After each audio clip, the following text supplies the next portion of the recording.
ఆకాశవాణి ప్రాంతీయ వార్తలు చదువుతున్నది కల్పన మధిర. ముఖ్యాంశాలు: ఉగ్రవాదానికి భారత్ ఎన్నటికీ తలవంచబోదని స్పష్టం చేసిన ప్రధానమంత్రి నరేంద్ర మోదీ. జనాభా నిర్వహణతో పాటు పలు అంశాలపై సమీక్ష నిర్వహిస్తున్న ముఖ్యమంత్రి నారా చంద్రబాబు నాయుడు. విశాఖపట్నంలోని ఆంధ్ర విశ్వవిద్యాలయం శతాబ్ది వారోత్సవాల్లో పాల్గొన్న ఒడిషా గవర్నర్ కంభంపాటి హరిబాబు. రైతులు పండించిన పంటకు గిట్టుబాటు ధర అందేలా చర్యలు తీసుకున్నామని పేర్కొన్న కార్మిక శాఖ మంత్రి వాసంశెట్టి సుభాష్. వృద్ధాప్య సమస్యలతో మృతి చెందిన ఉమ్మడి ఆంధ్రప్రదేశ్ మాజీ ముఖ్యమంత్రి నాదెండ్ల భాస్కర్రావు. వార్తల వివరాలు: జమ్మూ కాశ్మీర్లోని పహల్గాం ఉగ్రదాడి ఘటనకు ఈ రోజుతో ఏడాది పూర్తయింది. ఈ సందర్భంగా ప్రధానమంత్రి నరేంద్ర మోదీ సామాజిక మాధ్యమం ఎక్స్ వేదికగా స్పందించారు. 2025 ఏప్రిల్ 22న ఉగ్రవాదుల దాడిలో మృతి చెందిన వారిని స్మరించుకుంటున్నారు. వారి కుటుంబ సభ్యులకు ప్రగాఢ సానుభూతి తెలిపారు. బాధిత కుటుంబాలకు దేశం అండగా ఉంటుందని హామీ ఇచ్చారు. ఒక దేశంగా దుఃఖంలోనూ సంకల్పంలోనూ ఐక్యంగా నిలబడ్డామన్నారు. ఉగ్రవాదానికి భారతదేశం ఎన్నటికీ తలవంచదని, ఇటువంటి హేయమైన చర్యలు ఎన్నటికీ సఫలం కావని ప్రధానమంత్రి స్పష్టం చేశారు. గతేడాది ఏప్రిల్ 22న దక్షిణ కాశ్మీర్లోని పహల్గాంలో ఉగ్రవాదులు పర్యాటకులపై విచక్షణారహితంగా కాల్పులు జరిపారు. ఈ దాడిలో 26 మంది మృతి చెందారు. ముఖ్యమంత్రి నారా చంద్రబాబు నాయుడు ఈరోజు పలు అంశాలపై అమరావతిలోని రాష్ట్ర సచివాలయంలో సమీక్ష నిర్వహిస్తున్నారు. ఇందులో భాగంగా జనాభా నిర్వహణపై సంబంధిత అధికారులతో సమీక్ష నిర్వహిస్తున్నారు.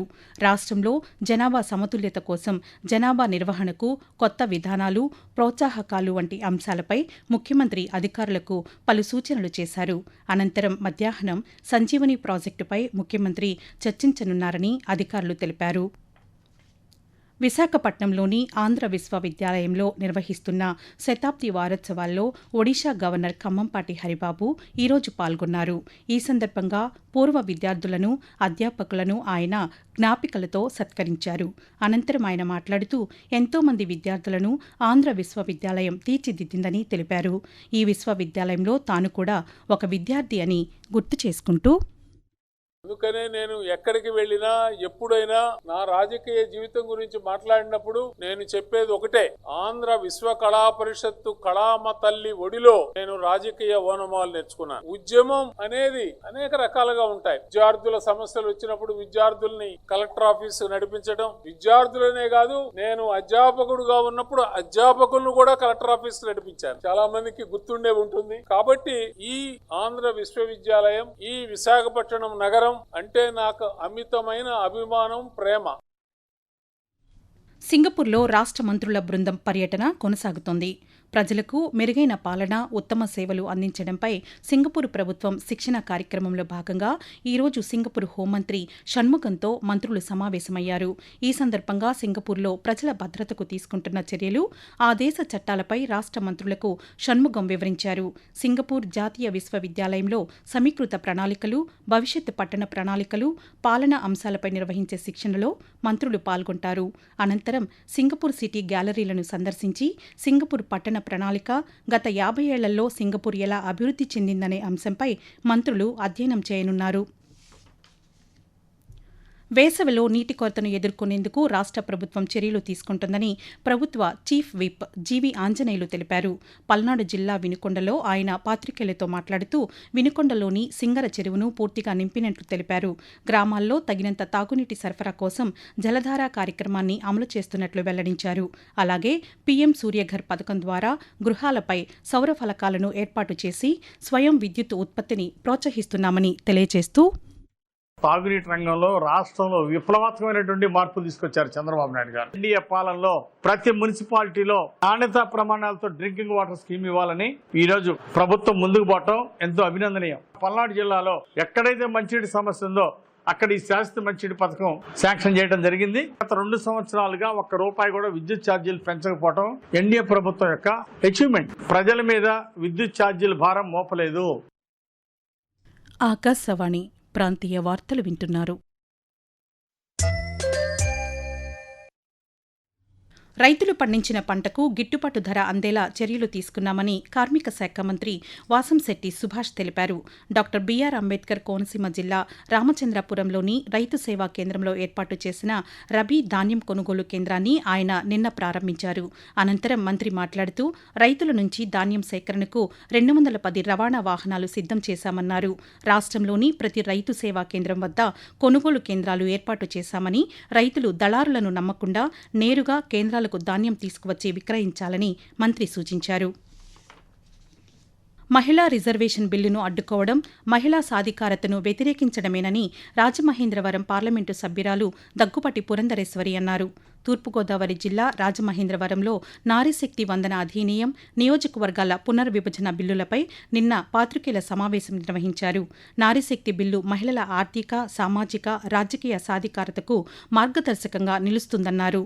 ఈ బిల్లు ఆమోదం పొంది ఉంటే నిర్ణయాధికారంలో మహిళలకు సముచిత స్థానం దక్కేదని పురంధరేశ్వరి తెలుపుతూ, మహిళలకి వారికి ఏదైతే 33% రిజర్వేషన్ ఇస్తాము అని చెప్పి అన్నామో అది వెంటనే అమల్లోకి రావాలి. మనం ఎప్పుడో ఫ్యూచర్ ఇప్పుడు 30 సంవత్సరాలు వేచి చూసినటువంటి మహిళలకి ఇంకా మీరు ఒక 30 సంవత్సరాలు వేచి చూడండి అని ఎందుకు చెప్పాలి? వెంటనే మనకి 2029లో వచ్చేటువంటి ఎన్నికల్లో మనం దీన్ని పాస్ చేయాలనేటువంటి ఆలోచనతోటి సవరణలన్నీ తీసుకొచ్చినటువంటి సందర్భంలో ప్రతిపక్ష పార్టీలు ఇండి కూటమి ఏదైతే ఉందో ఏ విధంగా దేశ మహిళల్ని వంచారో మీరందరూ కూడా చూశారు. వాళ్ళు ఖచ్చితంగా దేశంలో ఉన్నటువంటి మహిళలకి క్షమాపణ చెప్పాల్సినటువంటి అవసరం ఖచ్చితంగా ఉన్నది.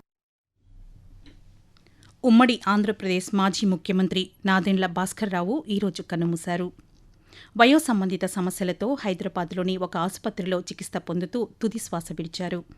1935 జూన్ 23న గుంటూరులో నాదెండ్ల భాస్కర్రావు జన్మించారు. ఆయన వయస్సు 90 ఏళ్లు. 1978లో కాంగ్రెస్ నుంచి శాసనసభ్యులుగా ఎన్నికయ్యారు. 1984లో నెల రోజుల పాటు ఉమ్మడి ఆంధ్రప్రదేశ్ ముఖ్యమంత్రిగా వ్యవహరించారు. ఎన్టీ రామారావు, మర్రి చెన్నారెడ్డి, టి అంజయ్య ప్రభుత్వాల్లో మంత్రిగానూ పనిచేశారు. తూర్పుగోదావరి జిల్లాలో ఈరోజు జరిగిన రహదారి ప్రమాదంలో 3 మృతి చెందారు. జిల్లాలోని నల్లజర్ల మండలం వీరవల్లి టోల్గేటు వద్ద ఏలూరు నుంచి రాజమహేంద్రవరం వెళ్తున్న కారు ప్రమాదవశాత్తు సూచిక బోర్డు స్తంభాన్ని బలంగా ఢీకొట్టడంతో ప్రమాదం జరిగిందని అధికారులు తెలిపారు. ఈ ప్రమాదంలో కారులో ప్రయాణిస్తున్న 3 ప్రాణాలు కోల్పోగా మరో వ్యక్తికి తీవ్ర గాయాలు అయ్యాయని తెలిపారు. ఈ ప్రమాదంపై దర్యాప్తు చేస్తున్నామని పోలీసులు తెలిపారు. పిల్లల శారీరక, మానసిక ఆరోగ్యం పెంపొందించేందుకు పౌష్టికాహారం తప్పనిసరి అని పశ్చిమ గోదావరి జిల్లా కలెక్టర్ చదలవాడ నాగరాణి తెలిపారు. పోషణ పక్వాడా కార్యక్రమంలో భాగంగా పశ్చిమ గోదావరి జిల్లా పాలకోడేరు మండలం విస్సాకోడేరు గ్రామంలో జరిగిన కార్యక్రమంలో ఆమె పాల్గొని పౌష్టికాహార ప్రాధాన్యత గురించి తెలియజేశారు. అనంతరం కలెక్టర్ మాట్లాడుతూ ఫాస్ట్ ఫుడ్, జంక్ ఫుడ్ వినియోగం ద్వారా అనేక ఆరోగ్య సమస్యలు తలెత్తుతున్నాయన్నారు. గర్భిణీలు, బాలింతలు సరైన పోషకాహారం తీసుకోవాలని సూచించారు. రాష్ట్రంలోని పాఠశాలలకు ఈ నెల 24వ తేదీ నుంచి వేసవి సెలవులను పాఠశాల విద్యాశాఖ ప్రకటించింది. జూన్ 12వ తేదీ నుంచి పాఠశాలలు పునఃప్రారంభమవుతాయని తెలిపింది. వేసవి సెలవుల నేపథ్యంలో ఎండ తీవ్రత, చెరువులు, కాలువల వద్ద జరిగే ప్రమాదాల నివారణకు జిల్లా విద్యాధికారులకు పలు సూచనలు జారీ చేసింది. దేశంలోని వివిధ రాష్ట్రాల వైవిధ్యభరితమైన సాంస్కృతిక, ఆధ్యాత్మిక, సహజ పర్యాటక ప్రాంతాలపై నీతి ఆయోగ్ రూపొందించిన Divya Bharat a window to the social of India నివేదికను నిన్న విడుదల చేసింది. ఇందులో 13 పేజీల సమగ్ర నివేదిక, 1 గంట 20 నిమిషాల నిడివి ఉన్న ప్రత్యేక వీడియో ద్వారా ఆంధ్రప్రదేశ్ పర్యాటక గమ్యస్థానాలను ప్రత్యేకంగా ప్రస్తావించింది. ఆకాశవాణి ప్రాంతీయ వార్తలు ముగించే ముందు ముఖ్యాంశాలు మరొకసారి. ఉగ్రవాదానికి భారత్ ఎన్నటికీ తలవంచబోదని స్పష్టం చేసిన ప్రధానమంత్రి నరేంద్ర మోదీ. జనాభా నిర్వహణతో పాటు పలు అంశాలపై సమీక్ష నిర్వహిస్తున్న ముఖ్యమంత్రి నారా చంద్రబాబు నాయుడు. విశాఖపట్నంలోని ఆంధ్ర విశ్వవిద్యాలయం శతాబ్ది వారోత్సవాల్లో పాల్గొన్న ఒడిషా గవర్నర్ ఖమ్మంపాటి హరిబాబు. రైతులు పండించిన పంటలకు గిట్టుబాటు ధర అందేలా చర్యలు తీసుకున్నామని పేర్కొన్న కార్మిక శాఖ మంత్రి వాసంశెట్టి సుభాష్. వృద్ధాప్య సమస్యలతో మృతి చెందిన ఉమ్మడి ఆంధ్రప్రదేశ్ మాజీ ముఖ్యమంత్రి నాదెండ్ల భాస్కర్రావు. ఆకాశవాణి ప్రాంతీయ వార్తలు ఇంతటితో సమాప్తం. తిరిగి సాయంత్రం 6 గంటల 10 నిమిషాలకు విశాఖపట్నం కేంద్రం నుంచి ప్రాంతీయ వార్తలు వింటారు.